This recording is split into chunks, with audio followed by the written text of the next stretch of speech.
my child. I'm Tiffany, a retired librarian turned homeschool mom. And as we are continuing with Caroline Abbott and the War of 1812, or the time period around 1812, we will be looking at our next book. Now, Caroline does not have a lot of stuff. So, besides her mysteries and her book series, she has nothing. So, most of this stuff is going to be improvised. So, the first book we're going to be the next little book we're going to be looking at is a children's book. Yes, this is my phone. It's called Sackett's Harbor Powder Monkey, The War of 1812. So, the author is Hope Irvine Marson and Bert Phillips. So, this is a children's book.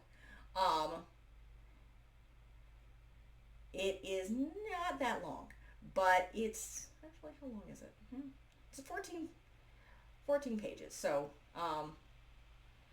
so it first gives, this is the first, this covers the first battle of Sackett's Harbor, I believe. So this was a very minor thing that is talked about in Caroline's first book, as opposed to the one that happens later, because there are 2 attacks. This one happens literally in 1812. So you have Colonel Christopher Billingore, an officer of New York State Militia, so he's a real person. Captain Elijah Camp, leader of the Militia Artillery Company at Sackett's Harbor. Sophia Camp, the wife of Elijah Camp. Hugh Earl, the commander of the Royal George, so that's the ship. Augustus Ford, warrant sailing master and pilot, third in command and responsible for the navigation and all matters regarding sailing of, I am not going to pronounce this ship correctly, Oneida? I'm probably mispronouncing this. This was a real ship. Hart Mancy, customs collector he's based at Cape Vincent. So most of these people I just read off, I am going to believe are real. Because again, this was a real event. So here's our fictional characters, our main characters. Rankin McMullen, younger brother of Will McMullen. Will or William McMullen, Sackett's Harbor farmer who joined the Oneida. So Rankin's the younger brother and Will's the older brother. And then Hugh Paul, a friend of the McMillans who joined the Oneida the same day as Will and Rankin, who again, I'm assuming this guy's fiction. Abner Pierce, neighbor of the McMullans. Thomas Spicer, a local Matilliman. Julius Terry, a local person of color known as Black Julius. Abby Vaughn, the wife of William Vaughn. William Vaughn, a prominent local citizen who served in the Oneida for a few months in 1811. I have no idea if he's real or not. Henry Wells, the acting lieutenant of the Oneida, who I'm assuming is real. And Lieutenant Melkin T. Woolsey, USN captain of the Oneida. So I know that those 2 last people should be real. So it takes place, we start our story with Sackett's Harbor, New York, the fall of 1810. So this story really tells this tale of these 2 brothers, particularly the younger brother. It starts off with them smuggling saltpeter, which is a form of ashes that's used in gunpowder. And they're smuggling it across to Kingston, because this is one of the only ways they can make money right now. And this is their last little trip over there. So in this time, Rankin is able to go with them because he has been too young. Their father does get injured on the slippery deck of the ship. They spend the night in Kingston before going home. And they don't like doing this, but this is the only way they can make money right now. It is very difficult. Again, Sackett's Harbor's on the frontier. Yes, I know, it's Lake Ontario and it's New York, but it's still on the frontier. And it's still very much in the middle of nowhere. I mean, when I was looking for cookbooks, a lot of the closest big city that existed at this time was Albany. And even now, that's a decent drive away. That would be a decent drive away now. So, let alone by carriage, right, or horse. I mean, it's several days. As we will get into with Caroline's mysteries. So, but nonetheless, that was the only major city. There is now much closer cities to there, but they didn't exist back then. So, there's not much around there. This is the middle of, Sackett's Harbor was the middle of nowhere. But basically Will is Rankin is looking out for this big military ship because again it's 1810. War is brewing.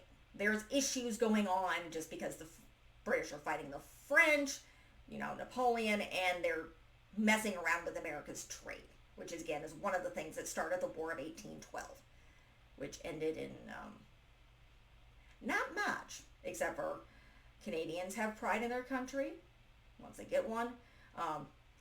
Americans have pride in their country because that's where we get our national anthem.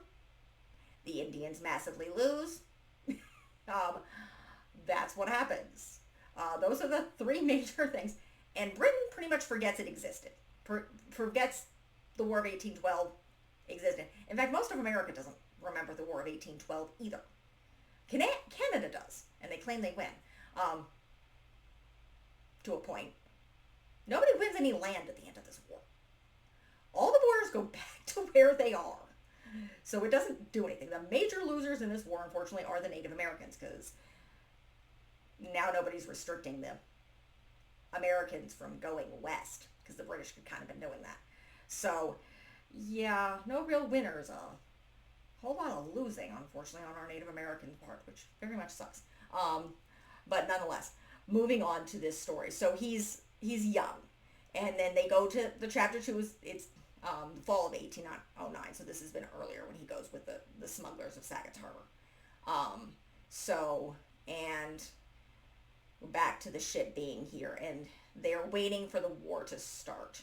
So in late June of 1811, so the ship comes, and they go to join it. So they, Rankin lies. He says I think he says he's 12 when he's 10. But his brother joins the ship, and then Rankin becomes a powder monkey. So what his job is to go to below during battle and bring up black powder for the cannons. That's what he's supposed to do. It's very, very dangerous. So this story kind of goes through, they have some battles. The war it really ends with with the first battle of Saga's Harbor, which is the very, very beginning of the war. But it kind of goes through these two young boys on the ship and learning how the ship works and talking about the war and talking about different things. And it's really very much the very beginning of the war and how these ships work and how they need to protect Lake Ontario.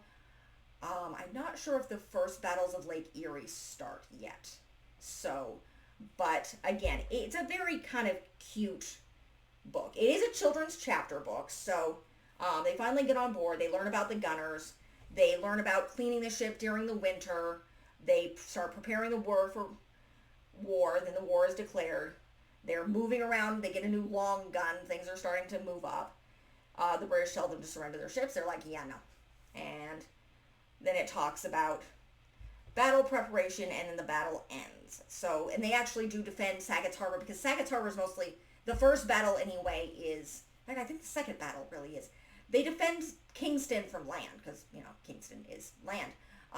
But they're part of the group that is manning the cannons. In fact, this story would almost overlap with the very end of Caroline's first book, where they're using the carpets and things to help with the cannons. Though I do believe the historical note on this would be, one, carpets were really, really expensive, so they wouldn't be doing this. They might have done them rags to wrap up the cannons so they would fit more snugly in the cannon, so they could, black powder has to form a seal in order to make an explosion. So, but that's really what it talks about. How long is this one? Because it's chapter 14. So, let me see. Let's see. Go back all the way to the end. Has the afterword here. So, the battle folklore. So, I'm going to say, what is this? How many pages is this? Well, according to my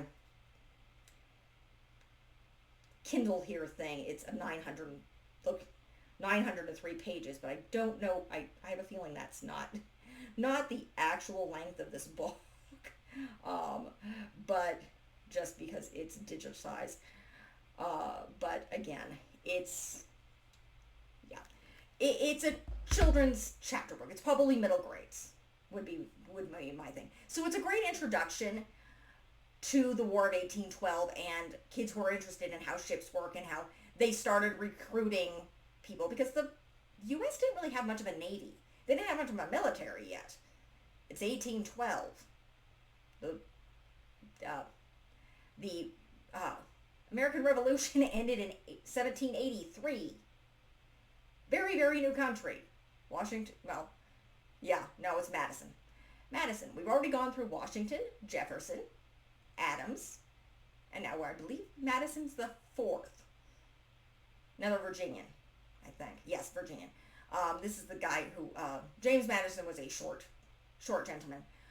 His wife was the one who saved a painting of George Washington when the British burned down the White House, which was brand new. I think they were the first family who stayed there, who lived there. Or it could have been Adams, but it's not my expertise here. But this was when they burned it down. No, I don't know how much. And then they rebuilt it. The White House has an interesting history, but nonetheless, she was the one who saved that painting.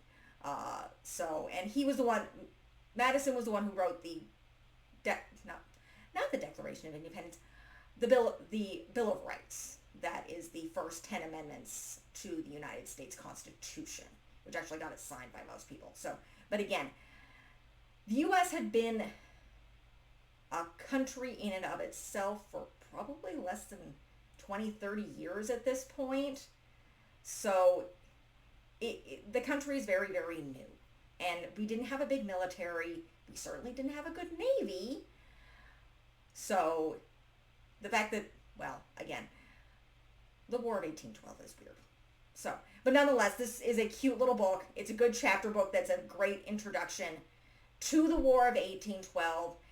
It is a good intersection with Caroline's book, because it's, again, they end at the beginning of, at the same battle, which would be the ending of Caroline's first book. So it tells that story, and it's entertaining for little boys because that's the main character. So you have this young, I think he's 10 or 12-year-old boy who's, if he continues and survives the war, he'll grow up. He'll grow up rather quickly. And his father, I believe, is a farmer. I mean, they're outside Sackett's Harbor. So, and they want to defend their country. So again, that is one of the big things that came out of the War of 1812 for both the U.S. and Canada, is it created a sense of unity within both the United States as Americans and the Canadians as Canadians.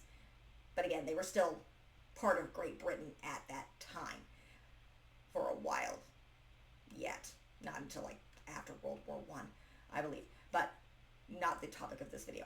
So if you like what you see, like and subscribe. That would be the end of this video. We will be continuing on with things going on with the War of 1812 in through February, and we will go into New Mexico in the 1820s with Miss Josephina. So that is our next set. So again, like and subscribe and leave a positive comment if you have one. Thank you.